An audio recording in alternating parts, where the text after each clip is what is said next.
അധ്യായം 14. ഒരു സാബത്തിൽ അവൻ ഫരിസേയ പ്രമാണികളിൽ ഒരുവന്റെ വീട്ടിൽ ഭക്ഷണത്തിന് പോയി. അവർ അവനെ ശ്രദ്ധിച്ചുകൊണ്ടിരുന്നു. അവിടെ ഒരു മഹോദര രോഗി ഉണ്ടായിരുന്നു. യേശു നിയമജ്ഞരോടും ഫരിസേയരോടുമായി ചോദിച്ചു, സാബത്തിൽ രോഗശാന്തി നൽകുന്നത് അനുവദനീയമോ അല്ലയോ?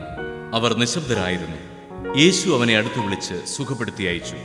അനന്തരം അവൻ അവരോട് ചോദിച്ചു, സാബത്തിൽ തൻ്റെ പുത്രനോ കാളയോ കിണറ്റിൽ വീണാൽ ഉടൻ പിടിച്ചു കയറ്റാത്തവനായി നിങ്ങളിൽ ആരുണ്ട്? മറുപടി പറയാൻ അവർക്ക് കഴിഞ്ഞില്ല. ക്ഷണിക്കപ്പെട്ടവർ പ്രമുഖ സ്ഥാനങ്ങൾ തിരഞ്ഞെടുക്കുന്നത് കണ്ടപ്പോൾ അവൻ അവരോട് ഒരു ഉപമ പറഞ്ഞു. ആരെങ്കിലും നിന്നെ ഒരു കല്യാണ വിരുന്നിന് ക്ഷണിച്ചാൽ പ്രമുഖ സ്ഥാനത്ത് കയറിയിരിക്കരുത്. ഒരുപക്ഷെ നിന്നേക്കാൾ ബഹുമാന്യനായ ഒരാളെ അവൻ ക്ഷണിച്ചിട്ടുണ്ടായിരിക്കും. നിങ്ങളെ രണ്ടുപേരെയും ക്ഷണിച്ചവൻ വന്ന് ഇവന് സ്ഥലം കൊടുക്കുക എന്ന് നിന്നോട് പറയും. അപ്പോൾ നീ ലജ്ജിച്ച് അവസാനത്തെ സ്ഥാനത്ത് പോയി ഇരിക്കും. അതുകൊണ്ട് നീ വിരുന്നിന് ക്ഷണിക്കപ്പെടുമ്പോൾ അവസാനത്തെ സ്ഥാനത്ത് പോയി ഇരിക്കുക. ആതിഥേയൻ വന്ന് നിന്നോട്, സ്നേഹിത, മുമ്പോട്ട് കയറിയിരിക്കുക എന്ന് പറയും. അപ്പോൾ നിന്നോടുകൂടെ ഭക്ഷണത്തിനിരിക്കുന്ന സകലരുടെയും മുമ്പാകെ നിനക്ക് മഹത്വമുണ്ടാകും. തന്നെ തന്നെ ഉയർത്തുന്നവൻ താഴ്ത്തപ്പെടും, തന്നെ തന്നെ താഴ്ത്തുന്നവൻ ഉയർത്തപ്പെടും. തന്നെ ക്ഷണിച്ചവനോടും അവൻ പറഞ്ഞു, നീ ഒരു സദ്യയോ അത്താഴവിരുന്നോ കൊടുക്കുമ്പോൾ നിന്റെ സ്നേഹിതരെയോ സഹോദരരെയോ ബന്ധുക്കളെയോ ധനികരായ അയൽക്കാരെയോ വിളിക്കരുത്. ഒരുപക്ഷെ അവർ നിന്നെ പകരം ക്ഷണിക്കുകയും അത് നിനക്ക് പ്രതിഫലമാവുകയും ചെയ്യും. എന്നാൽ നീ സദ്യ നടത്തുമ്പോൾ ദരിദ്രർ, വികലാംഗർ, മുടന്തർ, കുരുടർ എന്നിവരെ ക്ഷണിക്കുക. അപ്പോൾ നീ ഭാഗ്യവാനായിരിക്കും. എന്തെന്നാൽ പകരം നൽകാൻ അവരുടെ പക്കൽ ഒന്നുമില്ല. നീതിമാന്മാരുടെ പുനരുത്ഥാനത്തിൽ നിനക്ക് പ്രതിഫലം ലഭിക്കും. അവനോടുകൂടെ ഭക്ഷണത്തിനിരുന്നവരിൽ ഒരുവൻ ഇത് കേട്ടിട്ട് അവനോട് പറഞ്ഞു, ദൈവരാജ്യത്തിൽ അപ്പം ഭക്ഷിക്കുന്നവൻ ഭാഗ്യവാൻ. അപ്പോൾ യേശു അവനോട് പറഞ്ഞു, ഒരുവൻ ഒരിക്കൽ ഒരു വലിയ സദ്യയൊരുക്കി വളരെ പേരെ ക്ഷണിക്കുകയും ചെയ്തു. സദ്യയ്ക്ക് സമയമായപ്പോൾ അവൻ ദാസനെ അയച്ച് ക്ഷണിക്കപ്പെട്ടവരെ അറിയിച്ചു, വരുവിൻ, എല്ലാം തയ്യാറായിരിക്കുന്നു. എന്നാൽ അവരെല്ലാവരും ഒന്നുപോലെ ഒഴികഴിവ് പറയാൻ തുടങ്ങി. ഒന്നാമൻ പറഞ്ഞു, ഞാനൊരു വയൽ വാങ്ങി, അത് പോയി കാണേണ്ടിയിരിക്കുന്നു. എന്നെ ഒഴിവാക്കണമെന്ന് ഞാൻ അപേക്ഷിക്കുന്നു. മറ്റൊരുവൻ പറഞ്ഞു, ഞാൻ 5 ജോഡി കാളകളെ വാങ്ങി, അവയെ പരീക്ഷിച്ചു നോക്കാൻ പോകുന്നു. എനിക്ക് ഒഴിവ് തരണമെന്ന് അപേക്ഷിക്കുന്നു. മൂന്നാമതൊരുവൻ പറഞ്ഞു, എന്റെ വിവാഹം കഴിഞ്ഞതേയുള്ളൂ, അതിനാൽ എനിക്ക് വരാൻ നിവൃത്തിയില്ല. ആ ദാസൻ തിരിച്ചു വന്ന് യജമാനനെ വിവരം ധരിപ്പിച്ചു. ഗൃഹനാഥൻ കോപിച്ച് ദാസനോട് പറഞ്ഞു, നീ വേഗം പട്ടണത്തിന്റെ തെരുവുകളിലും ഊടുവഴികളിലും ചെന്ന് ദരിദ്രരെയും വികലാംഗരെയും കുരുടരെയും മുടന്തരെയും ഇവിടെ കൂട്ടിക്കൊണ്ടുവരിക. അനന്തരം ആ ദാസൻ പറഞ്ഞു, യജമാനെ, നീ കൽപ്പിച്ചതുപോലെ ഞാൻ ചെയ്തു. ഇനിയും സ്ഥലമുണ്ട്. യജമാനൻ ദാസനോട് പറഞ്ഞു, നീ പെരുവഴിയിലും ഇടവഴികളിലും ചെന്ന് എന്റെ വീട് നിറയുവോളം ആളുകൾ അകത്തേക്ക് വരുവാൻ നിർബന്ധിക്കുക. എന്തെന്നാൽ ക്ഷണിക്കപ്പെട്ടവരിൽ ഒരുവനും എന്റെ വിരുന്ന് ആസ്വദിക്കുകയില്ല എന്ന് ഞാൻ നിങ്ങളോട് പറയുന്നു. വലിയ ജനക്കൂട്ടങ്ങൾ അവന്റെ അടുത്ത് വന്നു. അവൻ തിരിഞ്ഞ് അവരോട് പറഞ്ഞു, സ്വന്തം പിതാവിനെയും മാതാവിനെയും ഭാര്യയെയും മക്കളെയും സഹോദരന്മാരെയും സഹോദരിമാരെയും എന്നല്ല, സ്വജീവനെ തന്നെയും വെറുക്കാതെ എൻ്റെ അടുത്തു വരുന്ന ആർക്കും എൻ്റെ ശിഷ്യനായിരിക്കാൻ സാധിക്കുകയില്ല. സ്വന്തം കുരിശ് വഹിക്കാതെ എൻ്റെ പിന്നാലെ വരുന്നവന് എൻ്റെ ശിഷ്യനായിരിക്കാൻ കഴിയുകയില്ല. ഗോപുരം പണിയാൻ ഇച്ഛിക്കുമ്പോൾ അത് പൂർത്തിയാക്കാൻ വേണ്ട വക തനിക്കുണ്ടോ എന്ന് അതിന് ചെലവ് ആദ്യമേ തന്നെ കണക്കുകൂട്ടി നോക്കാത്തവൻ നിങ്ങളിൽ ആരുണ്ട്? അങ്ങനെ ചെയ്യുന്നില്ലെങ്കിൽ അടിത്തറ കെട്ടിക്കഴിഞ്ഞ് പണി മുഴുവനാക്കാൻ കഴിയാതെ വരുമ്പോൾ കാണുന്നവരെല്ലാം അവനെ ആക്ഷേപിക്കും. അവർ പറയും, ഈ മനുഷ്യൻ പണി ആരംഭിച്ചു, പക്ഷേ പൂർത്തിയാക്കാൻ കഴിഞ്ഞില്ല. അല്ലെങ്കിൽ 20,000 ഭടന്മാരോടുകൂടെ തനിക്കെതിരെ വരുന്നവനെ 10,000 കൊണ്ട് നേരിടാൻ സാധിക്കുമോ എന്ന് ആദ്യമേ ആലോചിക്കാതെ മറ്റൊരു രാജാവിനോട് യുദ്ധത്തിന് പോകുന്ന ഏത് രാജാവാണുള്ളത്? അത് സാധ്യമല്ലെങ്കിൽ അവൻ ദൂരത്തായിരിക്കുമ്പോൾ തന്നെ ദൂതന്മാരെ അയച്ച് സമാധാനത്തിന് അപേക്ഷിക്കും. ഇതുപോലെ തനിക്കുള്ളതെല്ലാം ഉപേക്ഷിക്കാതെ നിങ്ങളിലാർക്കും എൻ്റെ ശിഷ്യനാവുക സാധ്യമല്ല.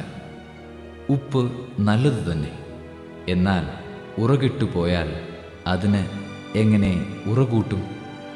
മണ്ണിനോ വളത്തിനോ അത് ഉപകരിക്കുകയില്ല. ആളുകൾ അത് പുറത്തെറിഞ്ഞു കളയുന്നു. കേൾക്കാൻ ചെവിയുള്ളവൻ കേൾക്കട്ടെ. അധ്യായം 15. ചുങ്കക്കാരും പാപികളുമെല്ലാം അവന്റെ വാക്കുകൾ കേൾക്കാൻ അടുത്തു വന്നുകൊണ്ടിരുന്നു. ഫരിസേയരും നിയമജ്ഞരും പിറുപിറുത്തു. ഇവൻ പാപികളെ സ്വീകരിക്കുകയും അവരോടുകൂടെ ഭക്ഷണം കഴിക്കുകയും ചെയ്യുന്നു. അവൻ അവരോട് ഈ ഉപമ പറഞ്ഞു. നിങ്ങളിലാരാണ് തനിക്ക് 100 ആടുകളുണ്ടായിരിക്കെ അവയിൽ ഒന്ന് നഷ്ടപ്പെട്ടാൽ 99നെയും മരുഭൂമിയിൽ വിട്ടിട്ട് നഷ്ടപ്പെട്ടതിനെ കണ്ടുകിട്ടുവോളം തേടിപ്പോകാത്തത്? കണ്ടുകിട്ടുമ്പോൾ സന്തോഷിച്ച് അതിനെ തോളിലേറ്റുന്നു. വീട്ടിൽ എത്തുമ്പോൾ അവൻ കൂട്ടുകാരെയും അയൽവാസികളെയും വിളിച്ചുകൂട്ടി പറയും, നിങ്ങൾ എന്നോടുകൂടെ സന്തോഷിക്കൂ, എൻ്റെ നഷ്ടപ്പെട്ട ആടിനെ കണ്ടുകിട്ടിയിരിക്കുന്നു. അതുപോലെ തന്നെ അനുതാപം ആവശ്യമില്ലാത്ത 99 നീതിമാന്മാരെക്കുറിച്ച് എന്നതിനേക്കാൾ അനുതപിക്കുന്ന ഒരു പാപിയെക്കുറിച്ച് സ്വർഗത്തിൽ കൂടുതൽ സന്തോഷമുണ്ടാകും എന്ന് ഞാൻ നിങ്ങളോട് പറയുന്നു. ഏതു സ്ത്രീയാണ് തനിക്ക് 10 നാണയം ഉണ്ടായിരിക്കെ അതിൽ ഒന്ന് നഷ്ടപ്പെട്ടാൽ വിളക്ക് കൊളുത്തി വീട് അടിച്ചുവാരി അത് കണ്ടുകിട്ടുവോളം ഉത്സാഹത്തോടെ അന്വേഷിക്കാത്തത്? കണ്ടുകിട്ടുമ്പോൾ അവൾ കൂട്ടുകാരെയും അയൽവാസികളെയും വിളിച്ചുകൂട്ടി പറയും, എന്നോടുകൂടെ സന്തോഷിക്കുന്നു, എൻ്റെ നഷ്ടപ്പെട്ട നാണയം വീണ്ടു കിട്ടിയിരിക്കുന്നു. അതുപോലെ തന്നെ അനുതപിക്കുന്ന ഒരു പാപിയെക്കുറിച്ച് ദൈവത്തിൻ്റെ ദൂതന്മാരുടെ മുമ്പിൽ സന്തോഷമുണ്ടാകും എന്ന് ഞാൻ നിങ്ങളോട് പറയുന്നു. അവൻ പറഞ്ഞു, ഒരു മനുഷ്യന് 2 പുത്രന്മാർ ഉണ്ടായിരുന്നു. ഇളയവൻ പിതാവിനോട് പറഞ്ഞു, പിതാവേ, സ്വത്തിൽ എൻ്റെ ഓഹരി എനിക്ക് തരിക. അവൻ സ്വത്ത് അവർക്കായി ഭാഗിച്ചു. ഏറെ താമസിയാതെ ഇളയ മകൻ എല്ലാം ശേഖരിച്ചുകൊണ്ട് ദൂരദേശത്തേക്ക് പോയി. അവിടെ ദൂർത്തനായി ജീവിച്ച് സ്വത്ത് നശിപ്പിച്ചു കളഞ്ഞു. അവൻ എല്ലാം ചിലവഴിച്ചു കഴിഞ്ഞപ്പോൾ ആ ദേശത്ത് ഒരു കഠിന ക്ഷാമമുണ്ടാവുകയും അവൻ ഞെരുക്കത്തിലാവുകയും ചെയ്തു. അവൻ ആ ദേശത്തെ ഒരു പൗരന്റെ അടുത്ത് അഭയം തേടി. അവൻ അവനെ പന്നികളെ മേയ്ക്കാൻ വയലിലേക്ക് അയച്ചു. പന്നി തിന്നിരുന്ന തവിടെങ്കിലും കൊണ്ട് വയറു നിറയ്ക്കാൻ അവൻ ആശിച്ചു.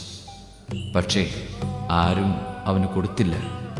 അപ്പോൾ അവന് സുബോധമുണ്ടായി.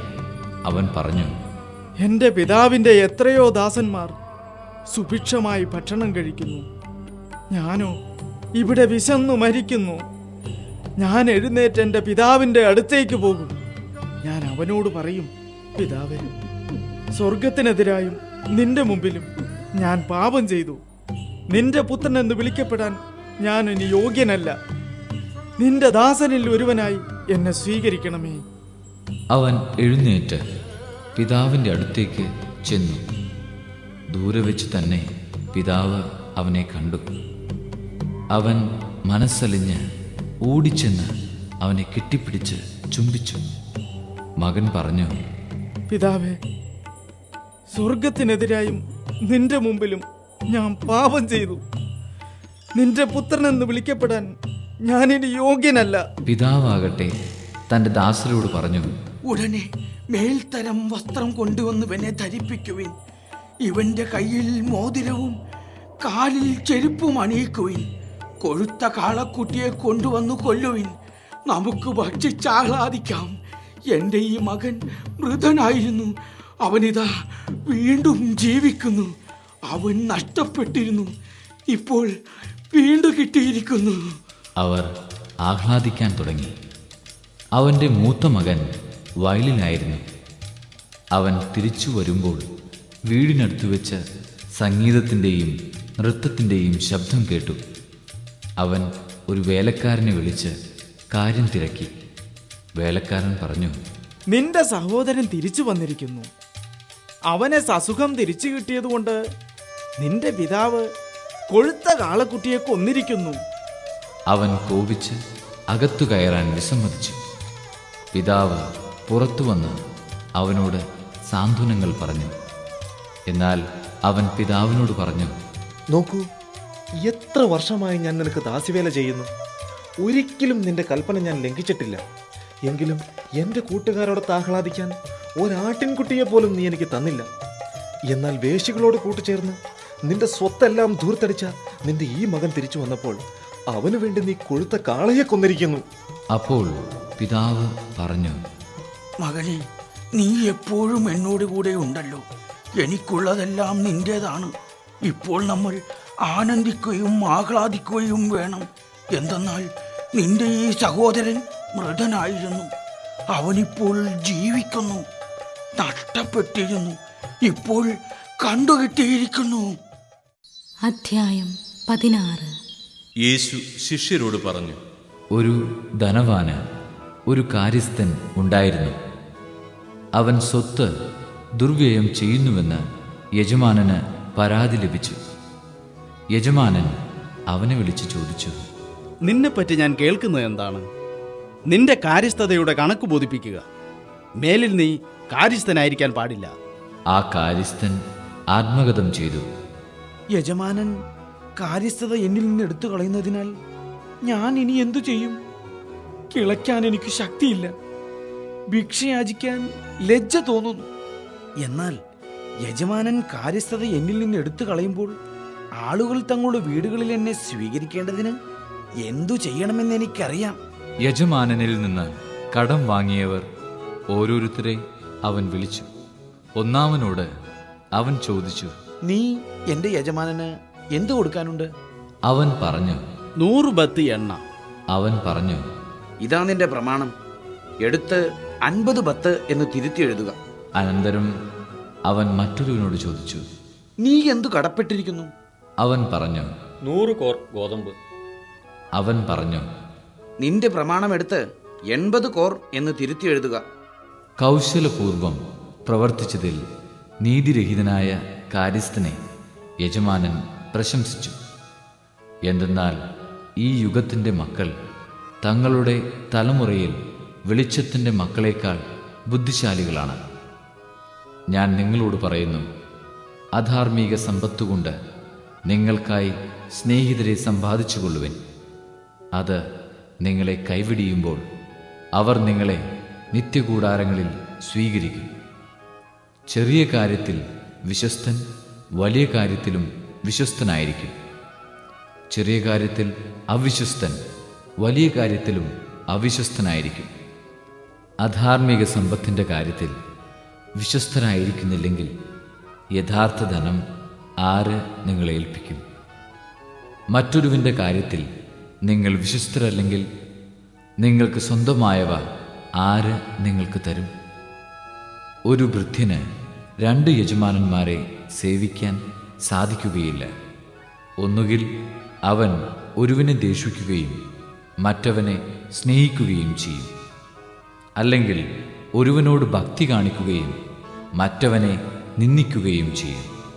ദൈവത്തെയും ധനത്തെയും ഒന്നിച്ചു സേവിക്കാൻ നിങ്ങൾക്ക് കഴിയുകയില്ല. പണക്കുതിയരായ ഫരിസേയർ ഇതെല്ലാം കേട്ടപ്പോൾ അവനെ പുച്ഛിച്ചു. അവൻ അവരോട് പറഞ്ഞു, മനുഷ്യരുടെ മുമ്പിൽ നിങ്ങൾ നിങ്ങളെ തന്നെ നീതീകരിക്കുന്നു, എന്നാൽ ദൈവം നിങ്ങളുടെ ഹൃദയങ്ങളെ അറിയുന്നു. മനുഷ്യർക്ക് ഉത്കൃഷ്ടമായത് ദൈവദൃഷ്ടിയിൽ നികൃഷ്ടമാണ്. നിയമവും പ്രവാചകന്മാരും യോഹന്നാൻ വരെയായിരുന്നു. അതിനുശേഷം ദൈവരാജ്യത്തിൻ്റെ സുവിശേഷം പ്രസംഗിക്കപ്പെടുന്നു. എല്ലാവരും ബലം പ്രയോഗിച്ച് അതിൽ പ്രവേശിക്കുന്നു.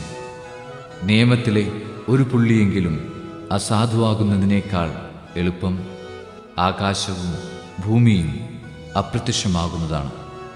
ഭാര്യയെ ഉപേക്ഷിച്ച് മറ്റൊരുവളെ വിവാഹം ചെയ്യുന്നവൻ വ്യഭിചാരം ചെയ്യുന്നു. ഭർത്താവ് ഉപേക്ഷിച്ചവളെ വിവാഹം ചെയ്യുന്നവനും വ്യഭിചാരം ചെയ്യുന്നു. ഒരു ധനവാനുണ്ടായിരുന്നു. അവൻ ചെമന്ന പട്ടും മൃദുല വസ്ത്രങ്ങളും ധരിക്കുകയും എന്നും സുഭിക്ഷമായി ഭക്ഷിച്ച് ആനന്ദിക്കുകയും ചെയ്തിരുന്നു.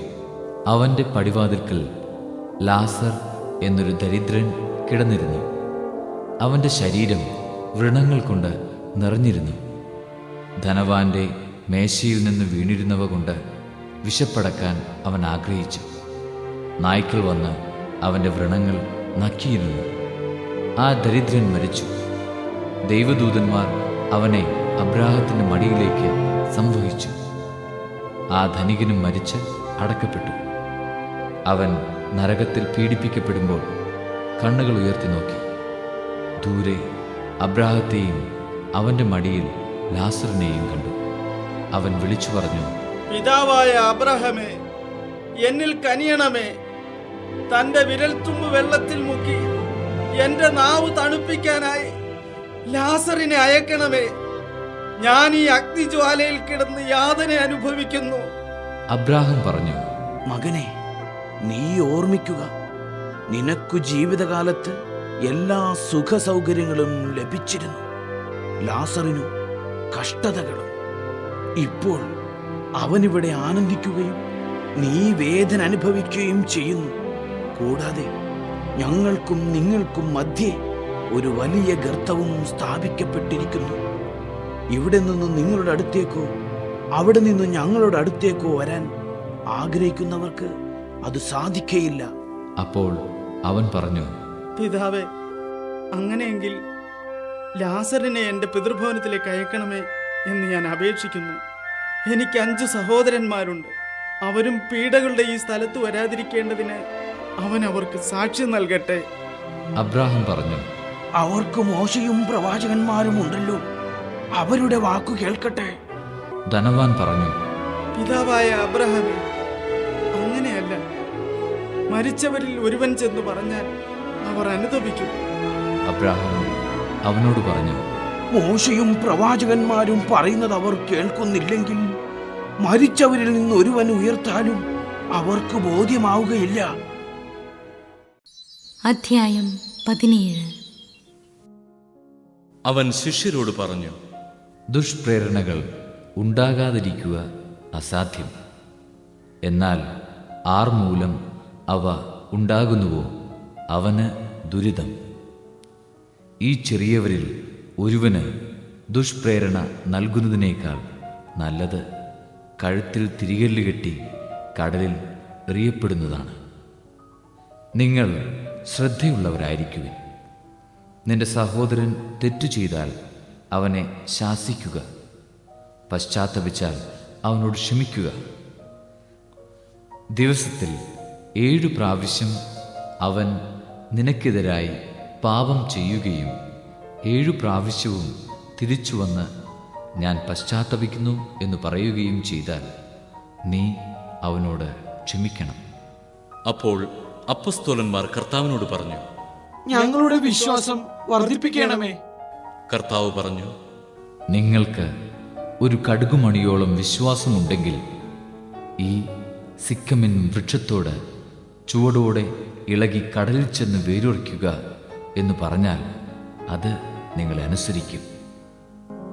നിങ്ങളുടെ ഒരു ഭൃത്യൻ ഉഴുകയോ ആടുമേയിക്കുകയോ ചെയ്തിട്ട് വയലിൽ നിന്ന് തിരിച്ചു വരുമ്പോൾ അവനോട് നീ ഉടനെ വന്ന് ഭക്ഷണത്തിനിരിക്കുക എന്ന് നിങ്ങളിൽ ആരെങ്കിലും പറയുമോ? എനിക്ക് ഭക്ഷണം തയ്യാറാക്കുക, ഞാൻ ഭക്ഷിക്കുകയും പാനം ചെയ്യുകയും ചെയ്യുന്നതുവരെ അരമുറുക്കി എന്നെ പരിചരിക്കുക, അതിനുശേഷം നിനക്ക് തിന്നുകയും കുടിക്കുകയും ചെയ്യാം എന്നല്ലേ നിങ്ങൾ പറയുക? കൽപ്പിക്കപ്പെട്ടത് ചെയ്തതുകൊണ്ട് ദാസനോട് നിങ്ങൾ നന്ദി പറയുമോ?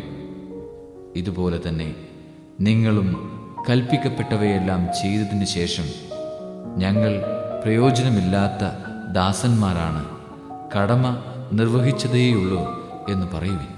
ജെറുസലേമിലേക്കുള്ള യാത്രയിൽ അവൻ സമരിയായ്ക്കും ഗലീലയ്ക്കും മധ്യേ കടന്നു പോവുകയായിരുന്നു. അവൻ ഒരു ഗ്രാമത്തിൽ പ്രവേശിച്ചപ്പോൾ അകലെ നിന്നിരുന്ന 10 കുഷ്ഠരോഗികൾ അവനെ കണ്ടു. അവർ സ്വരമുയർത്തി അപേക്ഷിച്ചു, യേശുവേ, ഗുരു, ഞങ്ങളിൽ കനിയണമേ. അവരെ കണ്ടപ്പോൾ അവൻ പറഞ്ഞു, പോയി നിങ്ങളെ തന്നെ പുരോഹിതന്മാർക്ക് കാണിച്ചു കൊടുക്കുവിൻ. പോകും വഴി അവർ സുഖം പ്രാപിച്ചു. അവരിൽ ഒരുവൻ താൻ രോഗവിമുക്തനായി എന്ന് കണ്ട് ഉച്ചത്തിൽ ദൈവത്തെ സ്തുതിച്ചുകൊണ്ട് തിരിച്ചു വന്നു. അവൻ യേശുവിന്റെ കാൽക്കൽ സാഷ്ടാംഗം പ്രണമിച്ച് നന്ദി പറഞ്ഞു. അവൻ ഒരു സമരിയാക്കാരനായിരുന്നു. യേശു ചോദിച്ചു, 10 പേരല്ലേ സുഖപ്പെട്ടത്? ബാക്കി 9 പേർ എവിടെ? ഈ വിജാതീയനല്ലാതെ മറ്റാർക്കും തിരിച്ചു വന്ന് ദൈവത്തെ മഹത്വപ്പെടുത്തണം എന്ന് തോന്നിയില്ലേ? അനന്തരം യേശു അവനോട് പറഞ്ഞു, എഴുന്നേറ്റ് പോയിക്കൊള്ളുക, നിന്റെ വിശ്വാസം നിന്നെ രക്ഷിച്ചിരിക്കുന്നു. ദൈവരാജ്യം എപ്പോഴാണ് വരുന്നത് എന്ന് ഫരിസേയർ ചോദിച്ചതിന് അവൻ മറുപടി പറഞ്ഞു, പ്രത്യക്ഷമായ അടയാളങ്ങളോടുകൂടെയല്ല ദൈവരാജ്യം വരുന്നത്. ഇതാ ഇവിടെ, അതാ അവിടെ എന്ന് ആരും പറയുകയുമില്ല. എന്തെന്നാൽ ദൈവരാജ്യം നിങ്ങളുടെ ഇടയിൽ തന്നെയുണ്ട്. അവൻ ശിഷ്യരോട് പറഞ്ഞു, മനുഷ്യപുത്രന്റെ ദിവസങ്ങളിലൊന്നു കാണാൻ നിങ്ങൾ ആഗ്രഹിക്കുന്ന സമയം വരും, എന്നാൽ നിങ്ങൾ കാണുകയില്ല. അതാ അവിടെ, ഇതാ ഇവിടെ എന്ന് അവർ നിങ്ങളോട് പറയും. നിങ്ങൾ പോകരുത്, അവരെ നിങ്ങൾ അനുഗമിക്കുകയുമരുത്. ആകാശത്തിൻ്റെ ഒരറ്റത്ത് നിന്ന് മറ്റേ അറ്റത്തേക്ക് പായുന്ന മിന്നൽ പിണർ പ്രകാശിക്കുന്നത് പോലെയായിരിക്കും തൻ്റെ ദിവസത്തിൽ മനുഷ്യപുത്രനും. എന്നാൽ ആദ്യമേ അവൻ വളരെ കഷ്ടതകൾ സഹിക്കുകയും ഈ തലമുറയാൽ ഉപേക്ഷിക്കപ്പെടുകയും ചെയ്യേണ്ടിയിരിക്കുന്നു. നോഹയുടെ ദിവസങ്ങളിൽ സംഭവിച്ചത് എങ്ങനെയോ അങ്ങനെയായിരിക്കും മനുഷ്യപുത്രൻ്റെ ദിവസങ്ങളിലും. നോഹ പെട്ടകത്തിൽ പ്രവേശിക്കുകയും ജലപ്രളയം വന്ന് സകലതും നശിപ്പിക്കുകയും ചെയ്തതുവരെ അവർ തിന്നും കുടിച്ചും വിവാഹം ചെയ്തു കൊടുത്തും കഴിഞ്ഞിരുന്നു. ലോത്തിൻ്റെ നാളുകളിലും അങ്ങനെ തന്നെ ആയിരുന്നു. അവർ തിന്നുകയും കുടിക്കുകയും വാങ്ങുകയും വിൽക്കുകയും നടുകയും വീട് പണിയുകയും ചെയ്തുകൊണ്ടിരുന്നു. പക്ഷേ ലോത്ത് സോദോമിൽ നിന്ന് ഓടിപ്പോയ ദിവസം സ്വർഗത്തിൽ നിന്ന് തീയും ഗന്ധകവും പെയ്ത് അവരെയെല്ലാം നശിപ്പിച്ചു. ഇപ്രകാരം തന്നെയായിരിക്കും മനുഷ്യപുത്രൻ വെളിപ്പെടുന്ന ദിവസത്തിൽ. ആ ദിവസം പുരമുകളിൽ ആയിരിക്കുന്നവൻ വീട്ടിനകത്തുള്ള തൻ്റെ സാധനങ്ങൾ എടുക്കാൻ താഴേക്ക് ഇറങ്ങിപ്പോകരുത്. അതുപോലെ തന്നെ വയലിൽ ആയിരിക്കുന്നവനും പിന്നിലുള്ളവയിലേക്ക് തിരിയരുത്. ലോത്തിൻ്റെ ഭാര്യയ്ക്ക് സംഭവിച്ചത് ഓർമ്മിക്കുക. തൻ്റെ ജീവൻ നിലനിർത്താൻ പരിശ്രമിക്കുന്നവൻ അത് നഷ്ടപ്പെടുത്തും. എന്നാൽ തൻ്റെ ജീവൻ നഷ്ടപ്പെടുത്തുന്നവൻ അത് നിലനിർത്തും. ഞാൻ നിങ്ങളോട് പറയുന്നു, അന്നു രാത്രി ഒരു കട്ടിലിൽ 2 പേരുണ്ടായിരിക്കും. ഒരാൾ എടുക്കപ്പെടും, മറ്റേയാൾ അവശേഷിക്കും. 2 സ്ത്രീകൾ ഒരുമിച്ച് ധാന്യം പൊടിച്ചുകൊണ്ടിരിക്കും. ഒരുവൾ എടുക്കപ്പെടും, മറ്റവൾ അവശേഷിക്കും. അവർ ചോദിച്ചു, കർത്താവേ, എവിടേക്ക്? അവൻ പറഞ്ഞു, ശവം എവിടെയോ അവിടെ കഴുകന്മാർ വന്നുകൂടും. അധ്യായം 18. ഭഗ്നാശരാകാതെ എപ്പോഴും പ്രാർത്ഥിക്കണമെന്ന് കാണിക്കാൻ യേശു അവരോട് ഒരു ഉപമ പറഞ്ഞു. ദൈവത്തെ ഭയപ്പെടുകയോ മനുഷ്യരെ മാനിക്കുകയോ ചെയ്യാത്ത ഒരു ന്യായാധിപൻ ഒരു പട്ടണത്തിലുണ്ടായിരുന്നു. ആ പട്ടണത്തിൽ ഒരു വിധവയും ഉണ്ടായിരുന്നു. അവൾ വന്ന് അവനോട്, എതിരാളിക്കെതിരെ എനിക്ക് നീതി നടത്തി തരണമേ എന്ന് അപേക്ഷിക്കുമായിരുന്നു. കുറേ നാളത്തേക്ക് അവൻ അത് ഗൗനിച്ചില്ല. പിന്നീട് അവൻ ഇങ്ങനെ ചിന്തിച്ചു: ഞാൻ ദൈവത്തെ ഭയപ്പെടുകയോ മനുഷ്യരെ മാനിക്കുകയോ ചെയ്യുന്നില്ല.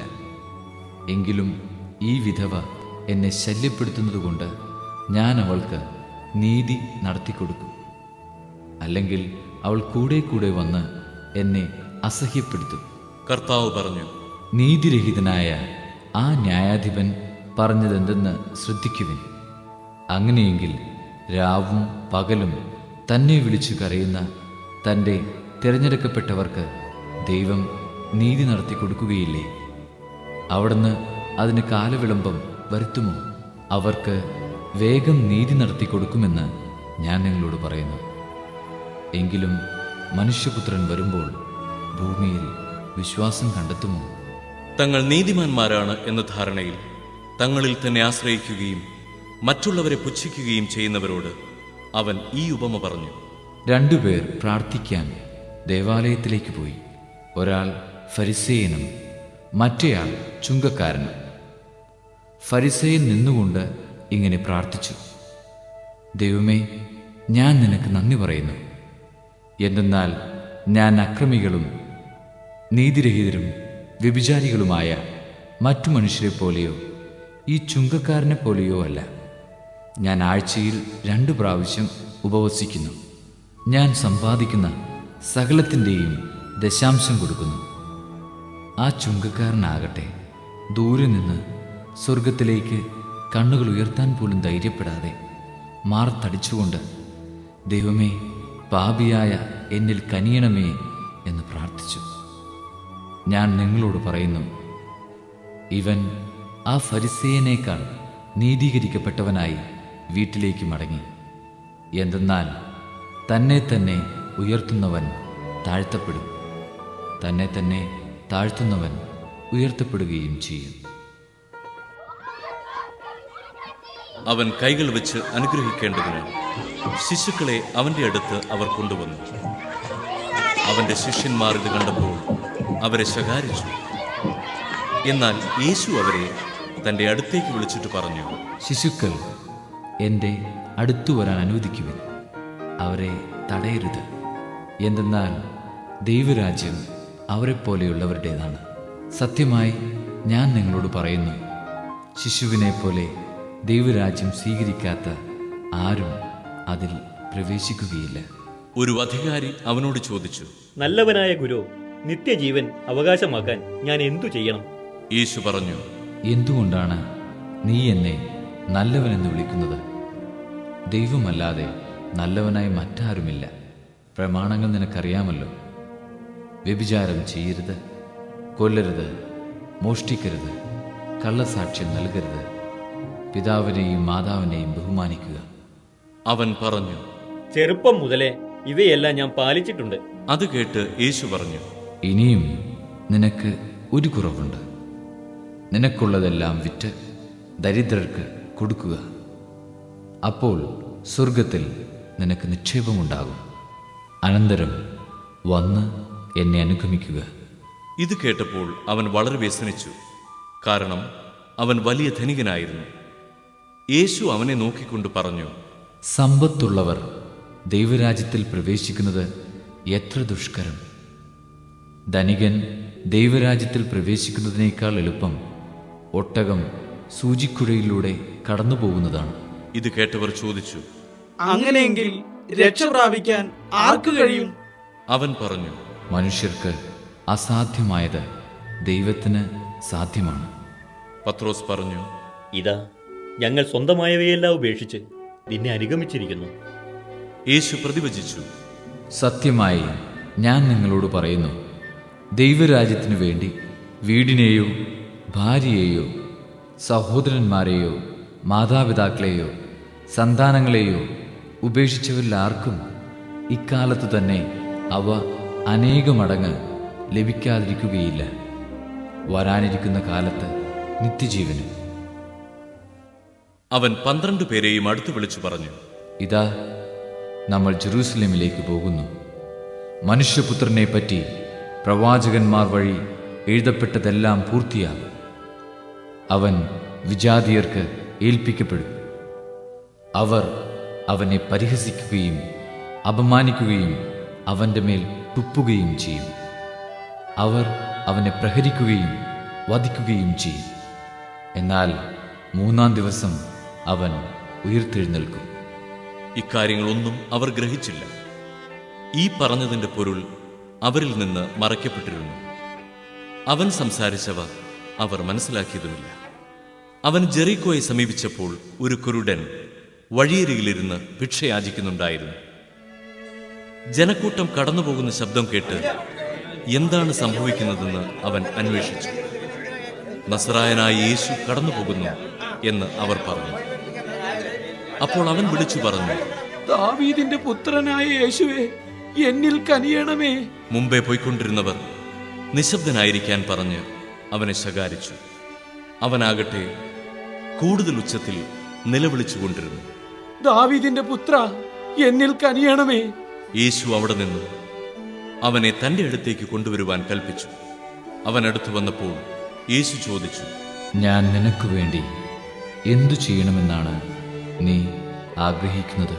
അവൻ പറഞ്ഞു, കർത്താവേ, എനിക്ക് കാഴ്ച വീണ്ടും കിട്ടണം. യേശു പറഞ്ഞു, നിനക്ക് കാഴ്ചയുണ്ടാകട്ടെ. നിന്റെ വിശ്വാസം നിന്നെ രക്ഷിച്ചിരിക്കുന്നു. തൽക്ഷണം അവന് കാഴ്ച ലഭിച്ചു.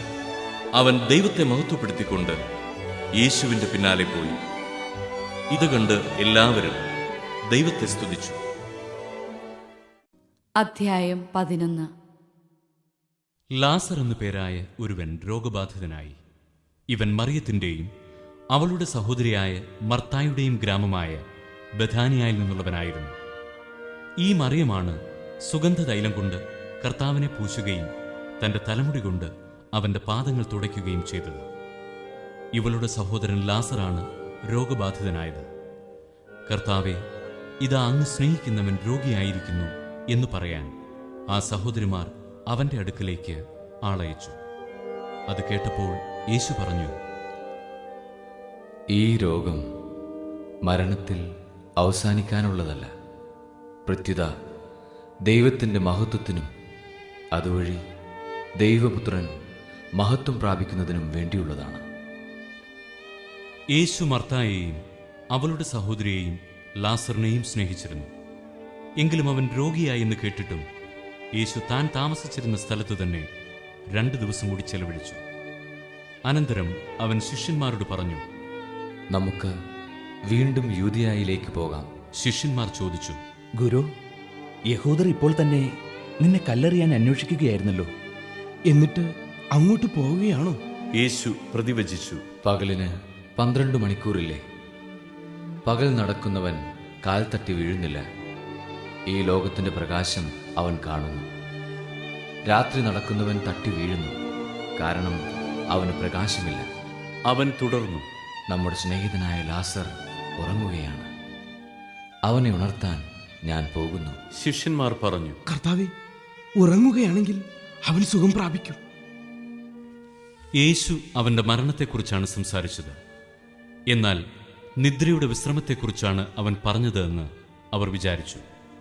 അപ്പോൾ യേശു വ്യക്തമായി അവരോട് പറഞ്ഞു, ലാസർ മരിച്ചുപോയി. നിങ്ങൾ വിശ്വസിക്കേണ്ടതിന് ഞാൻ അവിടെ ഇല്ലാഞ്ഞതിൽ നിങ്ങളെ പ്രതി ഞാൻ സന്തോഷിക്കുന്നു. നമുക്ക് അവൻ്റെ അടുത്തേക്ക് പോകാം. ദീദിമോസ് എന്ന തോമസ് അപ്പോൾ മറ്റു ശിഷ്യന്മാരോട് പറഞ്ഞു, അവനോടൊപ്പം മരിക്കാൻ നമുക്കും പോകാം. ലാസർ സംസ്കരിക്കപ്പെട്ടിട്ട് 4 ദിവസമായെന്ന് യേശു അവിടെ എത്തിയപ്പോൾ അറിഞ്ഞു. ബഥാനിയ ജെറുസലേമിനടുത്ത് ഏകദേശം 15 സ്താദിയോൺ ദൂരത്തായിരുന്നു. അനേകം യഹൂദർ മർത്തായെയും മറിയത്തെയും അവരുടെ സഹോദരനെ പ്രതി ആശ്വസിപ്പിക്കാൻ വന്നിരുന്നു. യേശു വരുന്നുണ്ടെന്ന് കേട്ടപ്പോൾ മർത്ത ചെന്ന് അവനെ സ്വീകരിച്ചു. എന്നാൽ മറിയം വീട്ടിൽ തന്നെയിരുന്നു. മർത്ത യേശുവിനോട് പറഞ്ഞു, കർത്താവേ, നീ ഇവിടെ ഉണ്ടായിരുന്നെങ്കിൽ എന്റെ സഹോദരൻ മരിക്കില്ലായിരുന്നു. എന്നാൽ നീ ചോദിക്കുന്നത് എന്തും ദൈവം നിനക്കു തരും എന്നെനിക്കറിയാം. യേശു പറഞ്ഞു, നിന്റെ സഹോദരൻ ഉയിർത്തെഴുന്നേൽക്കും. മർത്ത പറഞ്ഞു, അന്ത്യദിനത്തിലെ പുനരുത്ഥാനത്തിൽ അവൻ ഉയർത്തെഴുന്നേൽക്കുമെന്ന് എനിക്കറിയാം. യേശു അവളോട് പറഞ്ഞു, ഞാനാണ് പുനരുത്ഥാനവും ജീവനും. എന്നിൽ വിശ്വസിക്കുന്നവൻ മരിച്ചാലും ജീവിക്കും. അങ്ങനെ ജീവിക്കുകയും എന്നിൽ വിശ്വസിക്കുകയും ചെയ്യുന്നവൻ ഒരിക്കലും മരിക്കുകയില്ല. ഇത് നീ വിശ്വസിക്കുന്നുവോ? അവൾ പറഞ്ഞു, ഉവ്വ് കർത്താവേ, നീ ലോകത്തിലേക്ക് വരാനിരുന്ന ദൈവപുത്രനായ ക്രിസ്തുവാണെന്ന് ഞാൻ വിശ്വസിക്കുന്നു. ഇത് പറഞ്ഞിട്ട് അവൾ പോയി തന്റെ സഹോദരിയായ മറിയത്തെ വിളിച്ച്, ഇതാ ഗുരു ഇവിടെയുണ്ട്, നിന്നെ വിളിക്കുന്നു എന്ന് സ്വകാര്യമായി പറഞ്ഞു. ഇത് കേട്ട ഉടനെ അവൾ എഴുന്നേറ്റ് അവന്റെ അടുത്തേക്ക് ചെന്നു. യേശു അപ്പോഴും ഗ്രാമത്തിൽ പ്രവേശിച്ചിട്ടില്ലായിരുന്നു. മർത്ത കണ്ട സ്ഥലത്ത് തന്നെ അവൻ നിൽക്കുകയായിരുന്നു. മറിയം തിടുക്കത്തിൽ എഴുന്നേറ്റ് പുറത്തേക്ക് പോകുന്നത് കണ്ട് വീട്ടിൽ അവളെ ആശ്വസിപ്പിച്ചുകൊണ്ടിരുന്ന യഹൂദർ അവളെ അനുഗമിച്ചു. അവൾ ശവകുടീരത്തിങ്കൽ കരയാൻ പോവുകയാണെന്ന് അവർ വിചാരിച്ചു. മറിയം യേശു നിന്നിരുന്നിടത്ത് വന്ന് അവനെ കണ്ടപ്പോൾ കാൽക്കൽ വീണു പറഞ്ഞു, കർത്താവേ, നീ ഇവിടെ ഉണ്ടായിരുന്നെങ്കിൽ എന്റെ സഹോദരൻ മരിക്കുമായിരുന്നില്ല. അവളും അവളോട് കൂടെ വന്ന യഹൂദരും കരയുന്നത് കണ്ടപ്പോൾ യേശു ആത്മാവിൽ നെടുവേർപ്പെട്ടുകൊണ്ട് അസ്വസ്ഥനായി ചോദിച്ചു, അവനെ അടക്കിയിരിക്കുന്നത് എവിടെയാണ്? അവർ അവനോട് പറഞ്ഞു, കർത്താവേ, വന്നു കാണുക. യേശു കണ്ണീർ പൊഴിച്ചു. അപ്പോൾ യഹൂദർ പറഞ്ഞു, നോക്കൂ, അവൻ എത്രമാത്രം അവനെ സ്നേഹിച്ചിരുന്നു. എന്നാൽ അവരിൽ ചിലർ പറഞ്ഞു, അന്ധന്റെ കണ്ണു തുറന്ന ഈ മനുഷ്യന് ഇവനെ മരണത്തിൽ നിന്നും രക്ഷിക്കാൻ കഴിയുമായിരുന്നില്ലേ? യേശു വീണ്ടും നെടുവേർപ്പെട്ടുകൊണ്ട് ശവകുടീരത്തിങ്കൽ വന്നു. അതൊരു ഗുഹയായിരുന്നു. അതിന്മേൽ ഒരു കല്ലും വെച്ചിരുന്നു. യേശു പറഞ്ഞു, ആ കല്ലെടുത്തു മാറ്റുവിൻ. മരിച്ചയാളുടെ സഹോദരിയായ മർത്ത പറഞ്ഞു, കർത്താവേ, ഇപ്പോൾ ദുർഗന്ധമുണ്ടായിരിക്കും. ഇത് 4-ാം ദിവസമാണ്. യേശു അവളോട് ചോദിച്ചു, വിശ്വസിച്ചാൽ നീ ദൈവമഹത്വം ദർശിക്കുമെന്ന് ഞാൻ നിന്നോട് പറഞ്ഞില്ലേ? അവർ കല്ലെടുത്തു മാറ്റി. യേശു കണ്ണുയർത്തി പറഞ്ഞു, പിതാവേ, അങ്ങന്റെ പ്രാർത്ഥന ശ്രവിച്ചതിനാൽ ഞാൻ അങ്ങേക്ക് നന്ദി പറയുന്നു. അങ്ങ് എൻ്റെ പ്രാർത്ഥന എപ്പോഴും ശ്രവിക്കുമെന്നും എനിക്കറിയാം. എന്നാൽ എന്നെ അയച്ചത് അവിടുന്നാണെന്ന് ചുറ്റും നിൽക്കുന്ന ജനം വിശ്വസിക്കുന്നതിനു വേണ്ടിയാണ് ഞാനിത് പറയുന്നത്. ഇത് പറഞ്ഞിട്ട് അവൻ ഉച്ചത്തിൽ പറഞ്ഞു, ലാസറേ, പുറത്തു വരിക. മരിച്ചവൻ പുറത്തു വന്നു. അവന്റെ കൈകാലുകൾ നാടകൾ കൊണ്ട് ബന്ധിക്കപ്പെട്ടും മുഖം തുണി കൊണ്ട് ആവരണം ചെയ്യപ്പെട്ടുമിരുന്നു. യേശു അവരോട് പറഞ്ഞു, അവന്റെ കെട്ടുകൾ അഴിക്കൂ, അവൻ പോകട്ടെ. മറിയത്തിന്റെ അടുക്കൽ വന്നിരുന്ന യഹൂദരിൽ വളരെ പേർ അവൻ പ്രവർത്തിച്ചത് കണ്ട് അവനിൽ വിശ്വസിച്ചു. എന്നാൽ അവരിൽ ചിലർ ചെന്ന് യേശു പ്രവർത്തിച്ച കാര്യങ്ങൾ ഫരിസേയരോട് പറഞ്ഞു. അപ്പോൾ പുരോഹിത പ്രമുഖന്മാരും ഫരിസേയരും ആലോചനാ സംഘം വിളിച്ചുകൂട്ടി പറഞ്ഞു, നാം എന്താണ് ചെയ്യേണ്ടത്? ഈ മനുഷ്യൻ വളരെയധികം അടയാളങ്ങൾ പ്രവർത്തിക്കുന്നല്ലോ. അവനെ നാം ഇങ്ങനെ വിട്ടാൽ എല്ലാവരും അവനിൽ വിശ്വസിക്കും. അപ്പോൾ റോമാക്കാർ വന്ന് നമ്മുടെ വിശുദ്ധ സ്ഥലത്തെയും ജനത്തെയും നശിപ്പിക്കും. അവരിൽ ഒരുവനും ആ വർഷത്തെ പ്രധാന പുരോഹിതനുമായ കയ്യഫാസ് പറഞ്ഞു, നിങ്ങൾക്കൊന്നും അറിഞ്ഞുകൂടാ. ജനം മുഴുവൻ നശിക്കാതിരിക്കാനായി അവർക്ക് വേണ്ടി ഒരുവൻ മരിക്കുന്നത് യുക്തമാണെന്ന് നിങ്ങൾ മനസ്സിലാക്കുന്നുമില്ല. അവനിത് സ്വമേധയാ പറഞ്ഞതല്ല. പ്രത്യുത ആ വർഷത്തെ പ്രധാന പുരോഹിതൻ എന്ന നിലയിൽ ജനത്തിനു വേണ്ടി യേശു മരിക്കേണ്ടിയിരിക്കുന്നു എന്ന് പ്രവചിക്കുകയായിരുന്നു. ജനത്തിനു വേണ്ടി മാത്രമല്ല, ചിതറിക്കിടക്കുന്ന ദൈവമക്കളെ ഒരുമിച്ച് കൂട്ടുന്നതിനു വേണ്ടി. അന്നു മുതൽ അവനെ വധിക്കുവാൻ അവർ ആലോചിച്ചുകൊണ്ടിരുന്നു. അതുകൊണ്ട് യേശു പിന്നീട് ഒരിക്കലും യഹൂദരുടെ ഇടയിൽ പരസ്യമായി സഞ്ചരിച്ചില്ല. അവൻ പോയി മരുഭൂമിക്കടുത്തുള്ള എഫ്രായിം പട്ടണത്തിൽ ശിഷ്യരോടൊത്തു വസിച്ചു. യഹൂദരുടെ പെസഹ തിരുനാൾ അടുത്തിരുന്നു. ഗ്രാമങ്ങളിൽ നിന്ന് വളരെ പേർ തങ്ങളെ തന്നെ വിശുദ്ധീകരിക്കുന്നതിനായി പെസഹായ്ക്ക് മുമ്പേ ജെറുസലേമിലേക്ക് പോയി. അവർ യേശുവിനെ അന്വേഷിച്ചുകൊണ്ട് ദേവാലയത്തിൽ വെച്ച് പരസ്പരം ചോദിച്ചു, നിങ്ങളെന്ത് വിചാരിക്കുന്നു? അവൻ തിരുനാളിന് വരികയില്ലെന്നു. അവൻ എവിടെയാണെന്ന് ആർക്കെങ്കിലും വിവരം ലഭിച്ചാൽ അവനെ ബന്ധിക്കേണ്ടതിന് തങ്ങളെ അറിയിക്കണമെന്ന് പുരോഹിത പ്രമുഖന്മാരും ഫരിസേയരും കൽപ്പന കൊടുത്തിരുന്നു. അധ്യായം 19. ഈ വാക്കുകൾ അവസാനിപ്പിച്ച ശേഷം യേശു ഗലീലി വിട്ട് ജോർദാനക്കരെ യൂദയായുടെ അതിർത്തിയിലെത്തി. വലിയ ജനക്കൂട്ടങ്ങൾ അവനെ അനുഗമിക്കുകയും അവൻ അവിടെ വെച്ച് അവരെ സുഖപ്പെടുത്തുകയും ചെയ്തു. ഫരിസയർ അടുത്തു ചെന്ന് അവനെ പരീക്ഷിച്ചുകൊണ്ട് ചോദിച്ചു, ഏതെങ്കിലും കാരണത്താൽ ഒരുവൻ ഭാര്യയെ ഉപേക്ഷിക്കുന്നത് നിയമാനുസൃതമാണോ?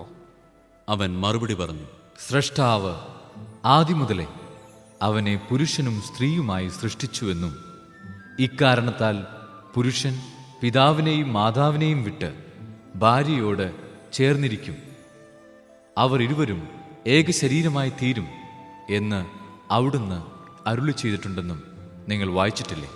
തന്മൂലം പിന്നീട് ഒരിക്കലും അവർ രണ്ടല്ല, ഒറ്റ ശരീരമായിരിക്കും. ആകയാൽ ദൈവം യോജിപ്പിച്ചത് മനുഷ്യൻ വേർപെടുത്താതിരിക്കട്ടെ. അവർ അവനോട് ചോദിച്ചു, അങ്ങനെയെങ്കിൽ ഉപേക്ഷപത്രം നൽകി ഭാര്യയെ ഉപേക്ഷിക്കാമെന്ന് മോശ വിധിച്ചതെന്തുകൊണ്ട്? അവൻ പറഞ്ഞു, നിങ്ങളുടെ ഹൃദയകാഠിന്യ നിമിത്തമാണ് ഭാര്യയെ ഉപേക്ഷിക്കാൻ മോശ നിങ്ങൾക്ക് അനുമതി നൽകിയത്.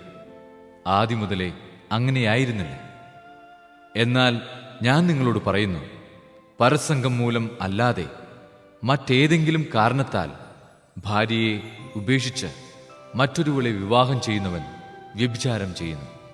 ശിഷ്യന്മാർ അവനോട് പറഞ്ഞു, ഭാര്യ ഭർത്തൃബന്ധം ഇത്തരത്തിലുള്ളതെങ്കിൽ വിവാഹം ചെയ്യാതിരിക്കുന്നതാണല്ലോ ഭേദം.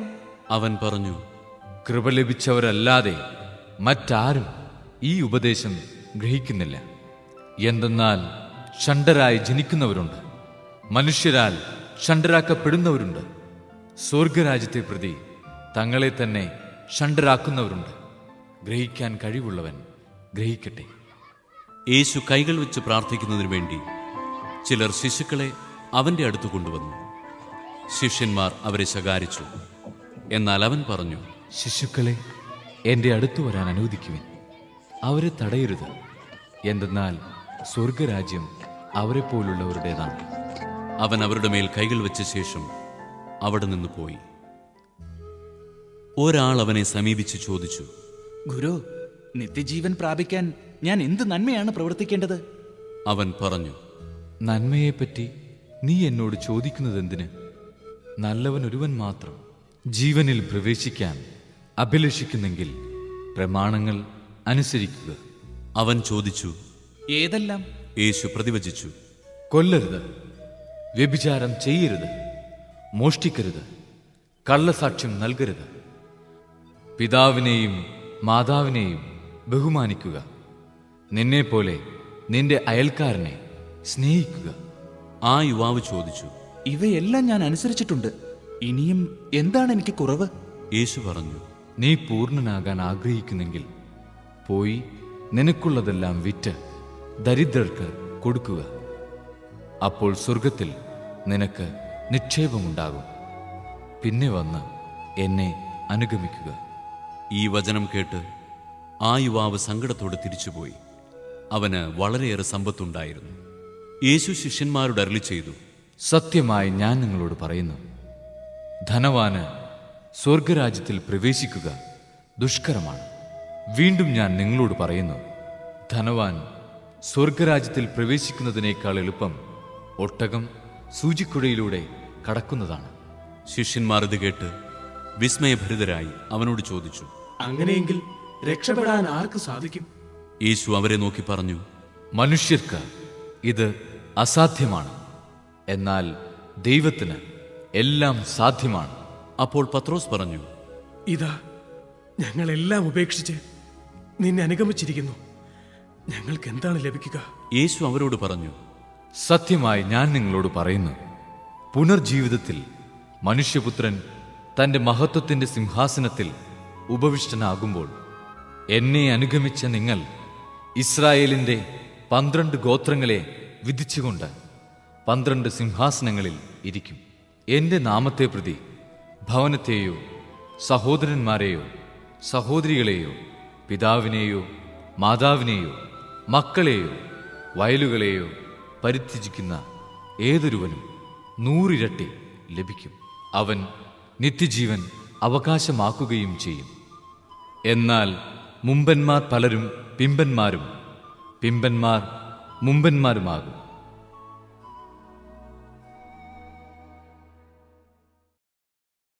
അധ്യായം 10. അവൻ അവിടം വിട്ട് യൂദയായിലേക്കും ജോർദാൻ മറുകരയിലേക്കും പോയി. വീണ്ടും ജനങ്ങൾ അവന്റെ അടുക്കൽ ഒരുമിച്ചുകൂടി. പതിവ് പോലെ അവൻ അവരെ പഠിപ്പിച്ചു.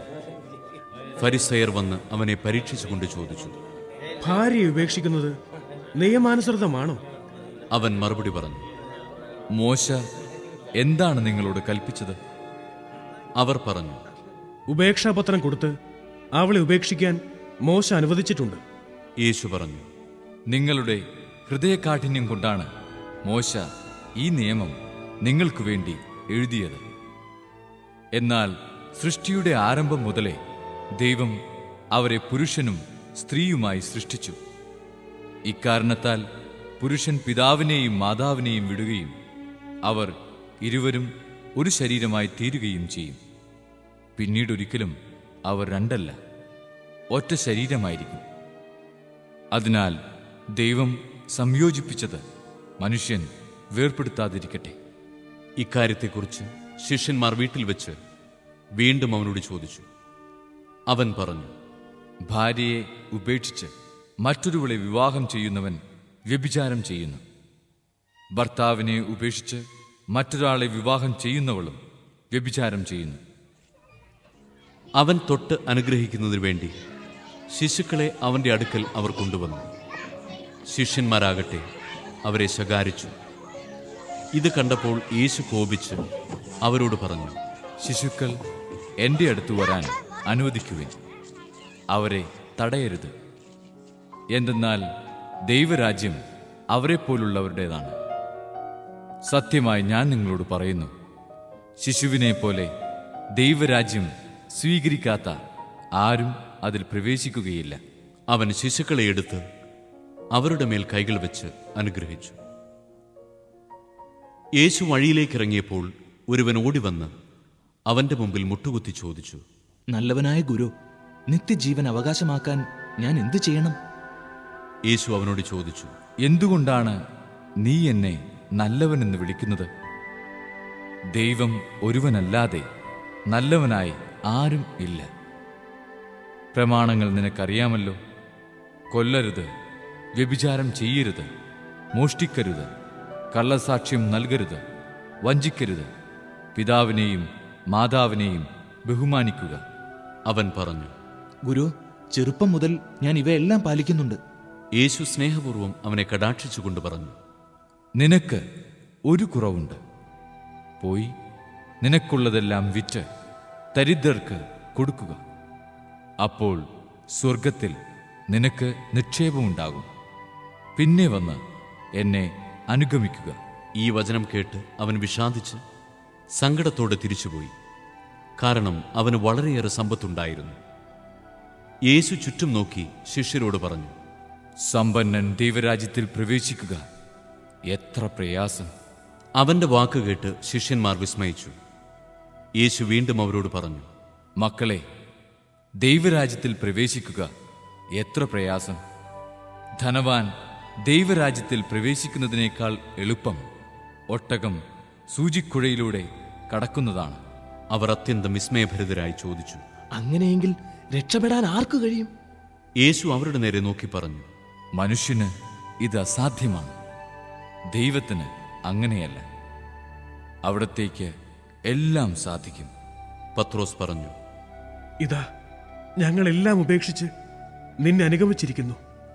യേശു പ്രതിവചിച്ചു, സത്യമായി ഞാൻ നിങ്ങളോട് പറയുന്നു, എന്നെ പ്രതിയും സുവിശേഷത്തെ പ്രതിയും ഭവനത്തെയോ സഹോദരന്മാരെയോ സഹോദരിമാരെയോ മാതാവിനെയോ പിതാവിനെയോ മക്കളെയോ വയലുകളെയോ ത്യജിക്കുന്നവരിൽ ആർക്കും ഇവിടെ വെച്ച് തന്നെ 100 ഇരട്ടി ലഭിക്കാതിരിക്കയില്ല. ഭവനങ്ങളും സഹോദരന്മാരും സഹോദരിമാരും മാതാക്കളും മക്കളും വയലുകളും അവയോടൊപ്പം പീഡനങ്ങളും വരാനിരിക്കുന്ന കാലത്ത് നിത്യജീവനും. എന്നാൽ മുമ്പന്മാരിൽ പലരും പിമ്പന്മാരും പിമ്പന്മാരിൽ പലരും മുമ്പന്മാരുമാകും. അവർ ജെറുസലേമിലേക്കുള്ള വഴിയെ നടന്നു പോവുകയായിരുന്നു. യേശു അവരുടെ മുമ്പിൽ നടന്നിരുന്നു. അവർ വിസ്മയിച്ചു. അനുയാത്ര ചെയ്തിരുന്നവർ ഭയപ്പെടുകയും ചെയ്തു. അവൻ 12 പേരെയും അടുത്ത് വിളിച്ച് തനിക്ക് സംഭവിക്കുവാനിരിക്കുന്ന കാര്യങ്ങൾ പറയാൻ തുടങ്ങി. ഇതാ, നമ്മൾ ജെറൂസലേമിലേക്ക് പോകുന്നു. മനുഷ്യപുത്രൻ പ്രധാന പുരോഹിതന്മാർക്കും നിയമജ്ഞന്മാർക്കും ഏൽപ്പിക്കപ്പെടും. അവർ അവനെ മരണത്തിന് വിധിക്കുകയും വിജാതീയർക്ക് ഏൽപ്പിച്ചു കൊടുക്കുകയും ചെയ്യും. അവർ അവനെ പരിഹസിക്കുകയും അവൻ്റെ മേൽ തുപ്പുകയും അവനെ പ്രഹരിക്കുകയും വധിക്കുകയും ചെയ്യും. 3 ദിവസത്തിനു ശേഷം അവൻ ഉയിർത്തെഴുന്നേൽക്കും. സെബദിപുത്രന്മാരായ യാക്കോബും യോഹന്നാനും അവനെ സമീപിച്ച് അപേക്ഷിച്ചു. ഗുരു, ഞങ്ങൾ അങ്ങയോട് അപേക്ഷിക്കുന്നത് എന്തും ഞങ്ങൾക്ക് ചെയ്തു തരണമെന്ന് ഞങ്ങൾ ആഗ്രഹിക്കുന്നു. അവൻ ചോദിച്ചു, നിങ്ങൾക്കു വേണ്ടി ഞാൻ എന്തു ചെയ്യണമെന്നാണ് നിങ്ങൾ ആഗ്രഹിക്കുന്നത്? അവർ പറഞ്ഞു, അങ്ങയുടെ മഹത്വത്തിൽ ഞങ്ങളിൽ ഒരാൾ അങ്ങയുടെ വലത്തുവശത്തും മറ്റേയാൾ ഇടതുവശത്തും ഉപവിഷ്ടരാകാൻ അനുവദിക്കണമേ. യേശു പ്രതിവചിച്ചു, നിങ്ങൾ ആവശ്യപ്പെടുന്നത് എന്താണെന്ന് നിങ്ങൾ അറിയുന്നില്ല. ഞാൻ കുടിക്കുന്ന പാനപാത്രം കുടിക്കാനോ ഞാൻ സ്വീകരിക്കുന്ന സ്നാനം സ്വീകരിക്കാനോ നിങ്ങൾക്ക് കഴിയുമോ? ഞങ്ങൾക്ക് കഴിയും എന്നവർ മറുപടി പറഞ്ഞു. യേശു അവരോട് പറഞ്ഞു, ഞാൻ കുടിക്കുന്ന പാനപാത്രം നിങ്ങൾ കുടിക്കും, ഞാൻ സ്വീകരിക്കുന്ന സ്നാനം നിങ്ങൾ സ്വീകരിക്കും. എന്നാൽ എൻ്റെ വലത്തുവശത്തോ ഇടത്തുവശത്തോ ഇരിക്കാനുള്ള വരം തരേണ്ടത് ഞാനല്ല. അത് ആർക്കുവേണ്ടി സജ്ജമാക്കപ്പെട്ടിരിക്കുന്നുവോ അവർക്കുള്ളതാണ്. ഇത് കേട്ടപ്പോൾ ബാക്കി 10 പേർക്ക് യാക്കോബിനോടും യോഹന്നാനോടും അമർഷം തോന്നി. യേശു അവരെ അടുത്ത് വിളിച്ചു പറഞ്ഞു, വിജാതീയരുടെ ഭരണകർത്താക്കൾ അവരുടെ മേൽ യജമാനത്വം പുലർത്തുന്നുവെന്നും അവരുടെ പ്രമാണികൾ അവരുടെ മേൽ അധികാരം പ്രയോഗിക്കുന്നുവെന്നും നിങ്ങൾക്കറിയാമല്ലോ. എന്നാൽ നിങ്ങളുടെ ഇടയിൽ അങ്ങനെയാകരുത്. നിങ്ങളിൽ വലിയവനാകാൻ ആഗ്രഹിക്കുന്നവൻ നിങ്ങളുടെ ശുശ്രൂഷകനായിരിക്കണം. നിങ്ങളിൽ ഒന്നാമനാകാൻ ആഗ്രഹിക്കുന്നവൻ എല്ലാവരുടെയും ദാസനുമായിരിക്കണം. മനുഷ്യപുത്രൻ വന്നിരിക്കുന്നത് ശുശ്രൂഷിക്കപ്പെടാനല്ല, ശുശ്രൂഷിക്കാനും സ്വന്തം ജീവൻ അനേകർക്കു വേണ്ടി മോചനദ്രവ്യമായി നൽകാനുമത്രേ. അവർ ജെറീക്കോയിലെത്തി. അവൻ ശിഷ്യരോടും വലിയൊരു ജനാവലിയോടും കൂടി ജെറീക്കോ വിട്ടുപോകുമ്പോൾ തിമേയൂസിന്റെ പുത്രനായ ബർത്തിമേയൂസ് എന്ന അന്ധയാചകൻ വഴിയരികിലിരിപ്പുണ്ടായിരുന്നു. നസറായനായ യേശുവാണ് പോകുന്നതെന്നറിഞ്ഞപ്പോൾ അവൻ ഉച്ചത്തിൽ വിളിച്ചു പറഞ്ഞു, ദാവീദിന്റെ പുത്രനായ യേശുവേ, എന്നിൽ കനിയണമേ. നിശബ്ദനായിരിക്കുവാൻ പറഞ്ഞുകൊണ്ട് പലരും അവനെ ശകാരിച്ചു. എന്നാൽ അവൻ കൂടുതൽ ഉച്ചത്തിൽ വിളിച്ചു പറഞ്ഞു, ദാവീദിന്റെ പുത്ര, എന്നിൽ കനിയണമേ. യേശു പെട്ടെന്ന് നിന്നിട്ട് പറഞ്ഞു, അവനെ വിളിക്കുക. അവർ അന്ധനെ വിളിച്ച് അവനോട് പറഞ്ഞു, ധൈര്യമായിരിക്കൂ, എഴുന്നേൽക്കുക, യേശു നിന്നെ വിളിക്കുന്നു. അവൻ പുറങ്കുപ്പായം ദൂരെ എറിഞ്ഞ് കുതിച്ചു ചാടി യേശുവിൻ്റെ അടുത്തെത്തി.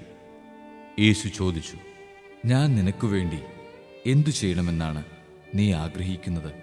അന്ധൻ അവനോട് പറഞ്ഞു, ഗുരു, എനിക്ക് കാഴ്ച വീണ്ടും കിട്ടണം. യേശു പറഞ്ഞു, നീ പൊയ്ക്കൊള്ളുക, നിന്റെ വിശ്വാസം നിന്നെ രക്ഷിച്ചിരിക്കുന്നു.